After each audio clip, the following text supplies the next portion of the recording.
नमस्कार दोस्तों, आप कहानी सुन रहे हैं। लेखक गोनू झा कहानी भाई को सीख। यह बहुत ही मज़ेदार रोचक कहानी है। आगे कहानी बहुत ही मज़ेदार होने वाला है, तो इसी तरह आप कहानी में बने रहें। अगर अपने चैनल को सब्सक्राइब नहीं किया है तो चैनल को सब्सक्राइब करें। कहानी पूरा सुनने के बाद वीडियो को लाइक ज़रूर करें। तो कहानी आगे।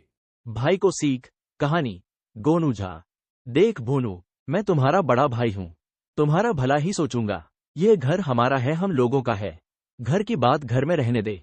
तुम्हें हो क्या गया है? तुम तो बचपन से ही मेरे लाड़ प्यार में रहे हो। भला बताओ, मैं तुमसे अलग कैसे हो जाऊं, या तुमको अलग कैसे हो जाने दूं? ईश्वर ने ही हमें एक घर में रहने के लिए भेजा है। ऐसा ना होता तो बताओ, हम एक घर में क्यों पैदा हुए होते? यदि हम अलग अलग रहने की सोचें, घर को बांटने की सोचें, तो यह ईश्वरीय इच्छा का अनादर करना होगा न। इतनी सी बात भी नहीं समझ सकते कि आपस में लड़ना झगड़ना नहीं चाहिए। और मान लो कि किसी बात के लिए रंजिश भी हो गई तो हम आपस में अपनी समस्याएं मिल बैठकर सुलझा सकते हैं। इसके लिए पड़ोसियों और पंचों को न्योतने की बात तो होनी ही नहीं चाहिए। गोनू झा अपने छोटे भाई भोनू झा को समझा रहे थे। शाम का समय था। हवा मंथर गति से बह रही थी। गर्मी का मौसम होने के कारण उमस थी। गोनू झा अभी अभी दरबार से लौटे थे। पसीने से तरबतर थे। दरबार से लौटते समय उन्होंने सोचा था कि घर पहुंचते ही वे भोनू झा को बोलेंगे कि कुएं से 4 डोल पानी खींच दो कि जी भर नहा लूं। दरबार में आज इतने पेचीदे मसलों पर चर्चा हुई थी कि दिन भर वे उसमें ही उलझे रह गए थे। गर्मी और उमस के कारण बेचैनी थी। दिन भर तनावपूर्ण कार्यों को निपटाने में लगे रहने के कारण उनका सिर फटा जा रहा था। घर में कुछ दिनों से और कोई नहीं था, सिर्फ गोनू झा और भोनू झा ही थे। अभी गोनू झा अपने घर की ओर मुड़े ही थे कि दरवाजे पर ही भोनू झा दिख गए। उन्होंने दूर से ही कहा, अरे भोनू भाई, जरा कुएं पर चल, 4 डोल पानी खींच दे। बहुत थक गया हूं, नहा लूं तो शायद कुछ ठीक लगे। गोनू झा सहज भ्रातृत्व के स्नेह से भरे हुए थे और प्रायः यूं ही किसी काम के लिए भोनू झा को कह दिया करते थे और भोनू झा भी गोनू झा के स्नेह का आदर करते हुए बेहिचक उनका काम कर दिया करता था। लेकिन उस शाम भोनू झा क्रोध से भरा था। जैसे ही उसने गोनू झा की बात सुनी वैसे ही उत्तेजित होकर गोनू झा को जवाब दिया, थक गए हैं तो मैं क्या करूं? भगवान ने हाथ पैर दिया है, हटे कट्टे हो, 4 डोल पानी नहीं खींच सकते, और नहीं खींच सकते तो रख लो कोई टलहवा। पैसे की तो कमी नहीं है, महाराज के दरबार में इनामों की बरसात ही होती रहती है आप पर। टहल टिकला करने के लिए आदमी तो रख ही सकते हैं आप। गोनू झा को जैसे अपने कानों पर विश्वास नहीं हुआ। वे जहां थे वहीं थम से गए। भोनू झा ने कभी उनसे खुलकर बात नहीं की थी और आज वही भोनू झा उन पर व्यंग्य बाणों की बौछार कर रहा था। वे भोनू झा की आवाज में उभरी तलखी से आहत हो उठे। लेकिन उन्होंने अपने को संयत रखा और धीरे धीरे चलते हुए वे भोनू झा के पास आए और उसके कंधे पर प्यार से हाथ रखते हुए कहा, अरे भोनू, क्या हो गया है तुझे? भैया से ऐसे बात कर रहे हो? मगर उनके स्नेहिल शब्दों का असर भोनू झा पर नहीं हुआ। अपना कंधा झटकाकर उसने गोनू झा के हाथ को वहां से हटाया और बोला, रहने दीजिए भैया, तैया, यही सब कहकर आप मुझे नौकरों जैसा खटाते हैं। अब मैं आपके साथ नहीं रहूंगा। गोनू झा की इच्छा हुई कि वे अपने भाई को एक चांटा जड़ दे, लेकिन उसके आवेश को देखते हुए वे शांत रहे। गोनू झा ने यह भी महसूस किया कि भोनू झा की आंखों में लाल डोरे पड़े हुए हैं और उसकी आंखें चढ़ी हुई हैं। इसका मतलब उन्हें साफ समझ में आया कि भोनू झा नशे में है।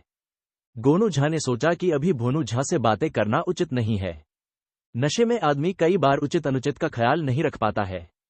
इस ख्याल से ही उन्होंने भोनू झा से कहा, ठीक है भोनू, तू जा, खा पी के सो जा, मैं खुद ही कुएं से पानी निकालकर नहा लूंगा। उनका इतना कहना था कि भोनू झा फिर तड़क गया और बोला, मैं खौन न खौन, सो या कुछ और करूं, आपको इससे कोई मतलब नहीं होना चाहिए। महाराज के दरबार में ही आपकी ये बातें असर दिखाएंगी, मुझ पर नहीं। मैं अब आपकी चिकनी चुपड़ी बातों में नहीं आने वाला। गोनू झा से भोनू की यह धृष्टता सही नहीं गई और उन्होंने उसके गाल पर एक तमाचा जड़ दिया। इस तमाचे ने आग में घी का काम किया और भोनू तैश में आकर चीख पड़ा, आपने मुझे चांटा मारा। इस चांटे को मैं हमेशा याद रखूंगा। अब देखिए इस घर में क्या होता है। गोनू झा ने उसकी बातें अनसुनी कर देने में ही भलाई समझी। वे अपने कमरे में चले गए। भोनू की बातों से गोनू झा आहत थे। उन्होंने न तो स्नान किया और न ही कुछ खाया। देर रात तक गुमसुम से अपने बिस्तर पर पड़े रहे। रह रहकर उनके कलेजे से हुक सी उठती रही। वे अपने छोटे भाई भोनू को बहुत प्यार करते थे। वे चाहते थे कि भोनू झा पढ़ लिखकर कुछ अच्छा करे, मगर भोनू झा को गांव में अपनी चौकड़ी के साथ मटर गश्ती करने में ही आनंद आता था। गोनू झा बिस्तर पर पड़े पड़े सोचते रहे कि इन दिनों भोनू में जो बदलाव आया है वह घर के लिए और खुद भोनू झा के लिए ठीक नहीं है। उनके मन में सवाल उठ रहा था कि आखिर भोनू झा उनसे मोह लगने की और उनको चेतावनी देने की हिमाकत कैसे कर बैठा। जब उनके दिमाग में यह बात कौंधी कि भोनू झा नशे में था तब वे और भी बेचैन हो गए। उन्हें इस बात पर भी आश्चर्य हो रहा था कि आखिर भोनू झा नशे में उनके सामने आने की हिम्मत कैसे कर बैठा। इसके बाद गोनू झा ने फिर सोचा भले ही भोनू झा पढ़ने लिखने में मन नहीं लगा पाया और इधर उधर मटरगश्ती करने में लगा रहा, मगर वह दिल का बुरा नहीं है। गांव में ऐसे भी कौन पढ़ने लिखने में लगा रहना चाहता है। जिसके पास खेत पथार गाय बैल है वह उसके बूते ही जी लेने का विचार रखता है। इसी तरह के गुण धुन में गोनू झा देर तक लगे रहे। अचानक उनके दिमाग में एक बात कौंधी कि जरूर किसी ने भोनू झा को उनके विरुद्ध भड़काया है। मन में यह विचार उठते ही गोनू झा बिस्तर पर ही पालती मार के बैठ गए। वे अब सामान्य दिख रहे थे। भोनू झा के विरुद्ध उनके मन का आक्रोश समाप्त हो गया। वे चैतन्य होकर सोचने लगे कि यदि भोनू झा को किसी ने भड़काया है तो वह आदमी कौन हो सकता है। दिमाग में यह सवाल पैदा होते ही गोनू झा याद करने लगे कि भोनू झा इन दिनों किन लोगों के साथ घूमता फिरता है और किसकी संगति में ज्यादा रहता है। उनके दिमाग में भोनू झा के मित्रों की छवि कौंधने लगी।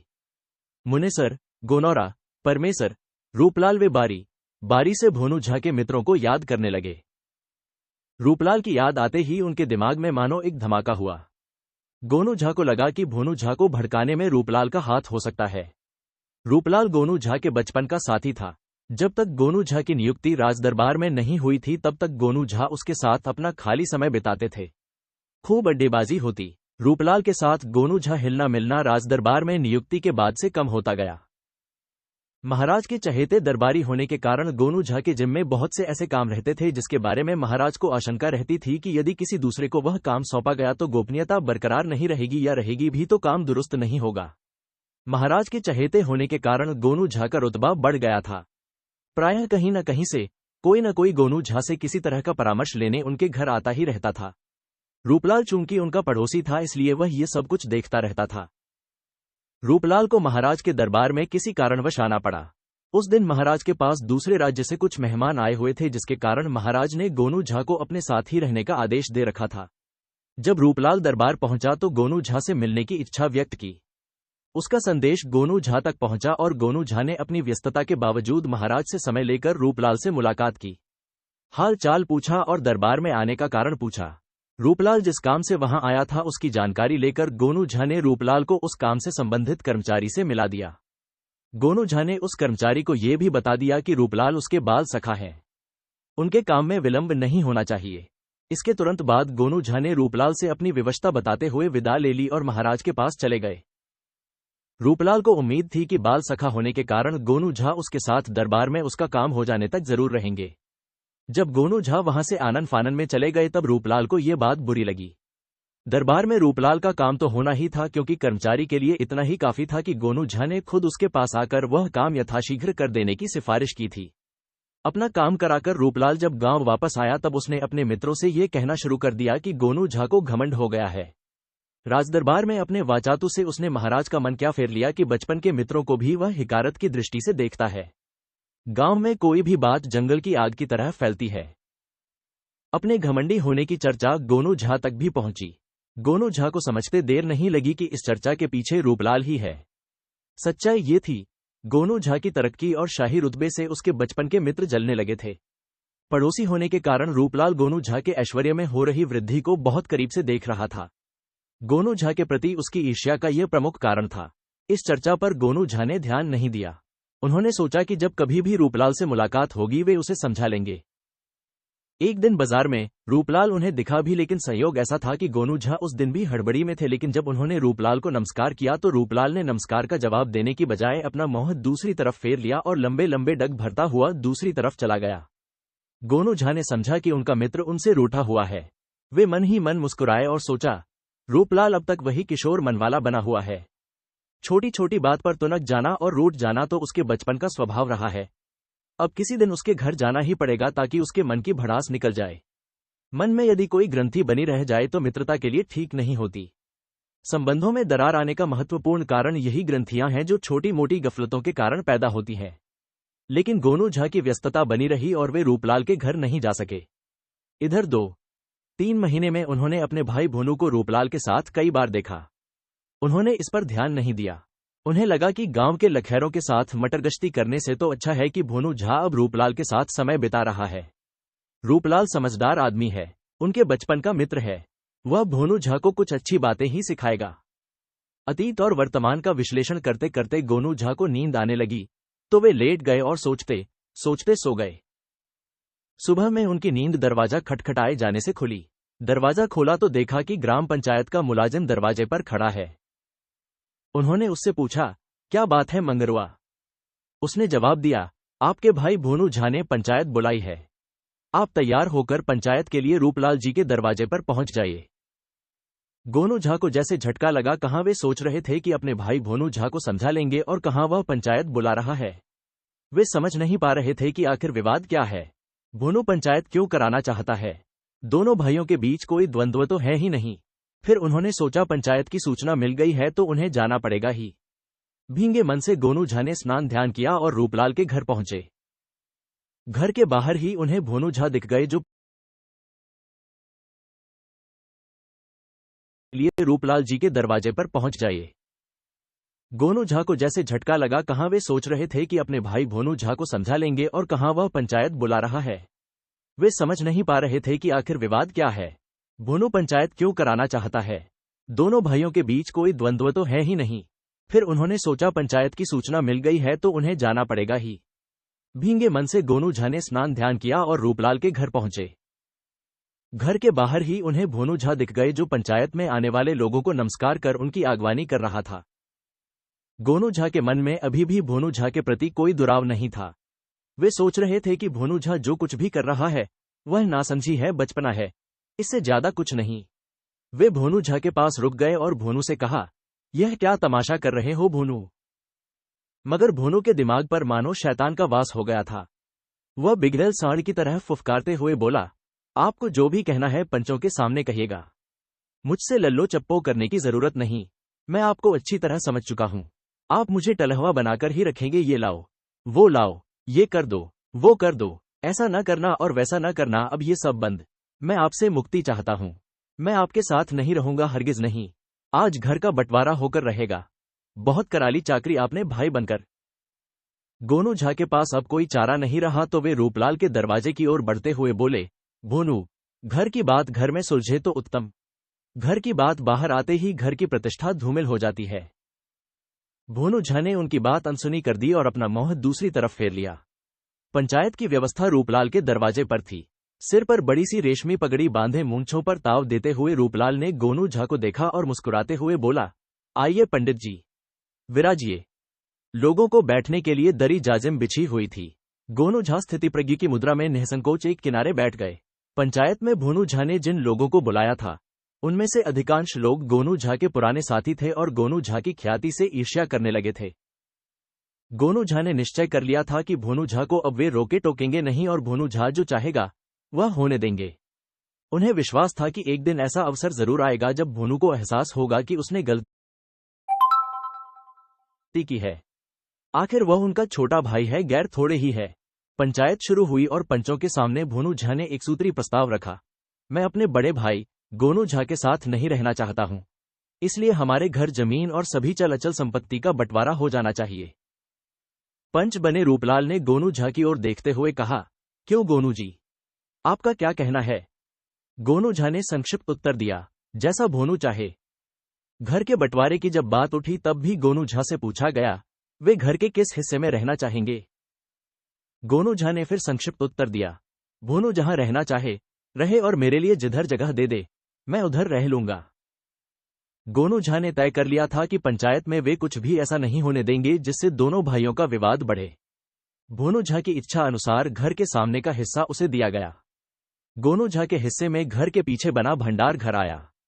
सारे सामान बंट गए। बड़ा संदूक भोनू झा के हिस्से, घर की खानदानी तिजोरी भोनू झा के हिस्से। गोनू झा समझ रहे थे कि पंच बने रूपलाल द्वारा ये जो एकपक्षीय निर्णय हो रहा है उसका सीधा उद्देश्य है कि गोनू झा उत्तेजित हों और भोनू से झगड़ पड़े, मगर गोनू झा अपने निर्णय पर अडिग रहे। अब उलझन घर के एकमात्र कंबल और भैंस को लेकर पैदा हो रही थी। पंच बने रूपलाल ने कहा, भाई भैंस तो काटकर बांटी नहीं जा सकती। गोनू झा अपने घर के ही नहीं, गांव की भी पहचान बन गए हैं, और किसी की भी पहचान उसके चेहरे से होती है। इसलिए भैंस के सिर से पेट तक का हिस्सा गोनू झा के हिस्से। रही कंबल की बात, तो गोनू झा बड़े भाई हैं। बड़ा भाई होने के कारण उनको मौका मिलना चाहिए। दिन में कंबल गोनू झा के जिम्मे रहेगा और बाद में रात को कंबल भोनू झा के जिम्मे। गोनू झा ने बिना किसी आपत्ति के सिर झुकाकर पंच का फैसला सुना और अपनी सहमति जताकर वहीं से दरबार चले गए। शाम को लौटे और भंडार घर में जाकर अपनी धोती ओढ़कर सो गए। कंबल तो भोनू के हिस्से में था। रात को पहले दोनों भाई एक ही कंबल में मजे से सोते थे। सुबह में बिस्तर छोड़ने के बाद गोनू झा ने भैंस को सानी पानी दिया और भोनू झा दूध दोहने बैठा। अब ये रोज का क्रम था। भैंस को खिलाने का काम गोनू झा करते और दोहने और उपलों के लिए गोबर जमा करने का काम भोनू करता। लेकिन इसका मलाल गोनू झा को नहीं था। वे घर के बंटवारे को अपनी उपलब्धि समझ रहे थे। कुछ दिन ऐसे ही गुजर गए। गोनू झा ने एक दिन विचार किया कि अब यदि भोनू झा को सबक नहीं सिखाया गया तब भोनू झा को बहकने से रोकना असंभव हो जाएगा। इस निर्णय के साथ वे भैंस को सानी पानी देकर एक सोंटा हाथ में लेकर भैंस के पास खड़े हो गए। जैसे ही भोनू झा दूध दुहने के लिए बैठा वैसे ही गोनू झा ने भैंस के सिर पर 2-4 सोंटे जड़ दिए। सटाक सटाक सटाक। भैंस अपनी जगह से इधर उधर हुई और भोनू झा के हाथ से बर्तन गिर गया। दूध जमीन पर गिर गया। शाम को भी गोनू झा ने कंबल पानी में धो खंगालकर भोनू झा के लिए छोड़ दिया। अब वे ऐसा रोज करने लगे। गोनू झा सुबह शाम भैंस के दूध से वंचित रहने लगा और गीले कंबल के कारण रात को ठिठुरने लगा। भोनू झा का पारा फिर चढ़ने लगा। उसने फिर पंचायत बुलाने की ठान ली। उसने रूपलाल से मिलकर उसे अपनी व्यथा कथा सुनाई और गोनू झा से खार खाए बैठा रूपलाल जैसे मनचाहा अवसर पा गया गोनू झा को एक बार और नीचा दिखाने का अवसर। आनंद फानन में गोनू झा को पंचायत की सूचना भेजी गई और पंचायत में शामिल होने का फरमान भेज दिया गया। गोनू झा पंचायत में हाजिर हुए। पंचों के सामने भोनू झा ने अपनी व्यथा कथा दोहराई। पंचों ने एक स्वर में कहा कि गोनू झा अपने भाई भोनू झा को अप्रत्यक्ष रूप से प्रताड़ित कर रहे हैं और उन्हें ऐसा नहीं करना चाहिए। गोनू झा तो पहले से तैयार बैठे थे। उन्होंने पंचों से कहा, पिछली पंचायत में पंचों ने जो आदेश दिया वे उसका अक्षरशः पालन कर रहे हैं और उन पर कोई आरोप नहीं बनता। कंबल के उपयोग का अधिकार उन्हें दिन में प्राप्त है तथा भैंस के शरीर का सिर से पेट तक का भाग उनके अधिकार में है। कंबल उपयोग में लाए जाने के बाद गंदा होता ही है तो गंदे कंबल को धोना उनका कर्तव्य है।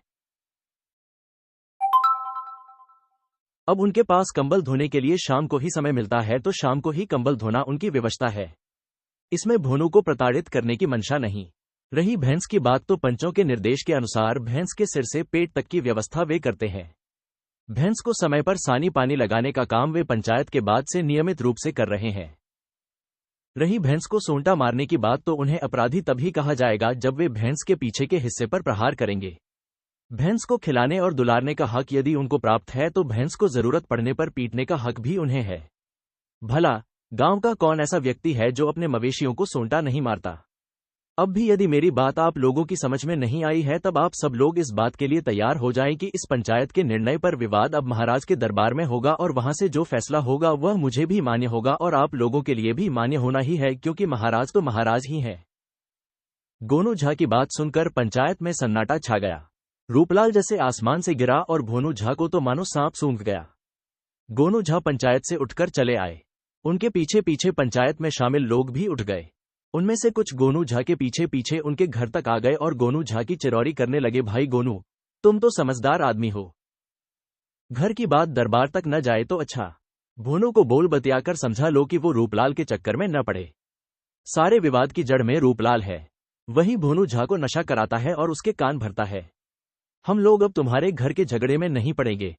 ऐसा कह के वे लोग गोनू झा से विदा लेकर चले गए। गोनू झा ने उन लोगों से कुछ नहीं कहा, बस उनकी ओर देखकर मुस्कुराते रहे। उधर रूपलाल के दरवाजे पर केवल रूपलाल और भोनू झा बच गए।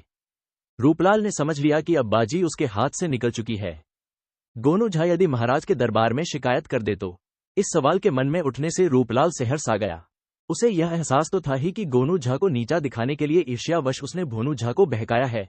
गोनू झा की तनी भरकुटियों से उसे यह संदेश मिल गया था कि यदि अब उसने भोनू झा को भड़काया तो अंजाम बुरा होगा। उसके दरवाजे से गांव वालों के उठकर चले जाने से भी रूपलाल समझ गया था कि गांव वालों ने भी उसका साथ छोड़ दिया है। अंततः रूपलाल ने भोनू झा से कहा, भाई भोनू, जो होना था हो चुका।